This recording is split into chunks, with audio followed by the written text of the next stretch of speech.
इस खबर के प्रायोजक हैं Vatsalya day boarding school under H of doctor K N memorial public senior secondary school, Saura road, Chhatarpur.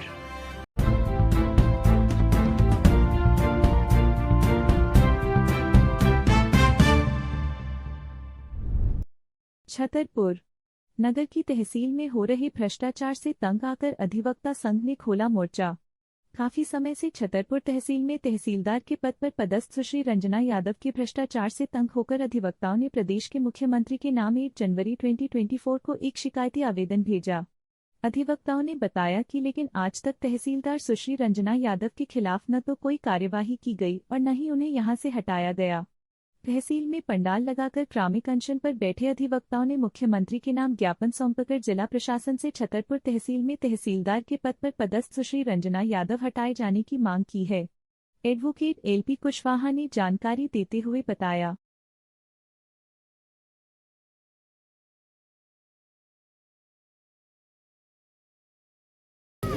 Ji sir, आपका परिचय? मैं एलपी कुशवाहा एडवोकेट।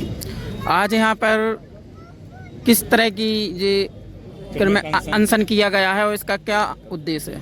ये अनशन कल से है, जैसा कि आप लोग देख रहे हैं कि ये क्रमिक अनशन इसलिए किया जा रहा है कि तहसीलदार सुश्री रंजना यादव के द्वारा पूर्व में 750 प्रकरण निरस्त किए गए। अधिकांश उनमें ये कहा जाएगा कि प्रकरण निपटाए गए, लेकिन निपटाने के तौर पे 90% से 99% प्रकरण खारिज किए गए, जिसमें अधिवक्तागण, उनके पक्षकारगण, ये सभी लोग बहुत ज़्यादा दुखी हैं, क्योंकि पक्षकार न्याय पाने के लिए आता है और एक एक पाई जोड़ के एक प्लाट लेता है। प्लाट लेने के लिए वो दाखिल खारिज के लिए अधिवक्ता के पास आता है अथवा डायरेक्ट तहसील में जाता है। अब उसको जो है जब दाखिल खारिज नहीं होता है तो वो परेशान तो होगा ही, पैसा भी उसका फंस गया और दाखिल खारिज भी नहीं हो रहा है, समय पैसा दोनों नष्ट। और इसी प्रकार से अन्य प्रकरणों में भी कई प्रकार के ऑर्डर पारित किए जाते हैं। प्रोफार्मा में बने बनाए ऑर्डर हैं, किसी में लिख दिया जाता है कि अधिवक्ता उपस्थित नहीं, पक्षकार उपस्थित नहीं, इसलिए प्रकरण खारिज, या किसी ऑर्डर शीट में ऐसा लिख दिया जाता है कि मूल दस्तावेज पेश न किए जाने के कारण खारिज, या किसी केस में ये लिख दिया जाता है कि पटवारी प्रतिवेदन के अनुसार विक्रेता के नाम भूमि नहीं, जबकि ऐसा कहीं कुछ नहीं होता है। हम लोग जांच पड़ताल करके ही प्रकरण पेश करते हैं। अगर पहले देख लेते हैं कि रिकॉर्ड में नाम विक्रेता का है तो ही वकील वहां प्रकरण लगाता है, अन्यथा नहीं लगाता है। ये समस्त रिपोर्टें पूरी राजस्व अमला जो है जानबूझकर एक दूसरे को, जैसा मैडम कहती हैं उसी प्रकार की रिपोर्टें आ जाती हैं। बहुत से केसों में अधिवक्ताओं के पास, हमारे पास ऐसे प्रूफ हैं, साक्ष्य हैं, जिसमें 15 और 16वें दिन में ऑर्डर हुए हैं, और अधिवक्ताओं की फाइलें 99% ऐसी फाइलें हैं कि जिनमें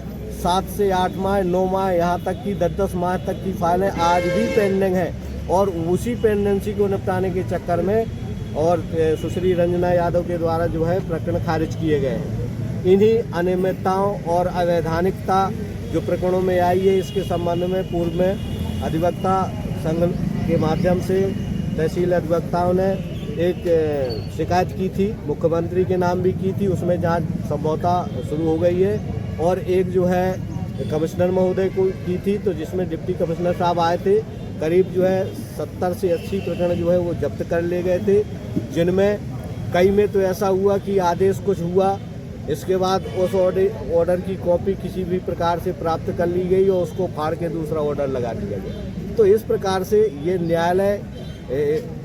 न्यायालय लिखे जाते हैं और न्यायालय में इस प्रकार की बातें हों, ऑर्डर बदले जाएं, तो निश्चित रूप से पक्षकार को कहीं ना कहीं न्याय मिलता है और इसमें भ्रष्टाचार की बू आती है। भाई किसी के पक्ष में कोई ऑर्डर हो जाता है तो उसको आप सरेआम खुला करिए। आदेश बदलने की ये कहा, जो भ्रष्टाचार कब से चल रहा है यहाँ पर? ये भ्रष्टाचार देखिए तब से चलने का तो स्थिति ये होती है कि जब जागे जब ही सवेरा। हमने जब देखा कि इस प्रकार की अनियमितताएं हो रही हैं, तब हमने ये अनशन शुरू किया। इसके पूर्व जब कई अधिवक्ता लोग विदित रहते हैं, सभी लोग एक दूसरे से कहते हैं कि मेरे प्रकरण में ऐसा हो गया, उदाहरण के तौर पे बताते हैं सभी लोग।